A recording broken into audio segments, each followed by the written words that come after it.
স্বরাষ্ট্রমন্ত্রী হয়ে কিভাবে বলেন যে গণভোট বাতিলের জন্য আপনার এত মাথা ব্যথা কেন? আপনার যদি গণভোট বাতিলের জন্য এত মাথা ব্যথা থাকে, আপনি বলেন সংবিধানে গণভোট অ্যাড করা যাবে না। আগের সংবিধানে যদি সংসদ আপনি চালান, তাহলে আপনারা সবাই অবৈধ। শেখ হাসিনা বর্তমানে বাংলাদেশের প্রধানমন্ত্রী। শেখ হাসিনা কোন রকম কোনো পদত্যাগ করে নাই। যদি আপনি আগের সংবিধানে সংসদ চালাইতে চান, স্বরাষ্ট্রমন্ত্রীর মাননীয় স্বরাষ্ট্রমন্ত্রীর উদ্দেশ্যে আরেকটা কথা বলি, আপনি যে গণভোট নিয়ে আপনার তো মাথা ব্যথা কেন? আপনার এত মাথা ব্যথা কেন গণভোট নিয়ে? আপনি তো নিজেও অবৈধ যদি আপনি গণভোটকে অস্বীকার করেন।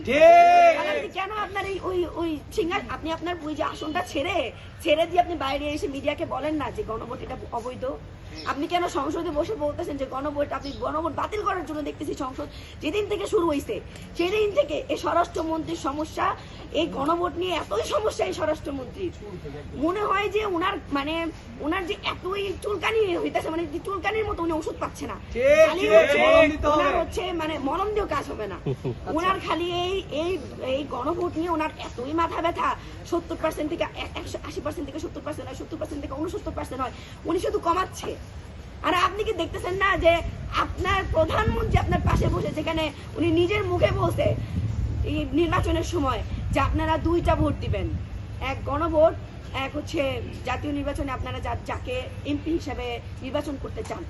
সেখানে আপনি স্বরাষ্ট্রমন্ত্রী হয়ে কিভাবে বলেন যে গণভোট বাতিলের জন্য আপনার এত মাথা ব্যথা কেন?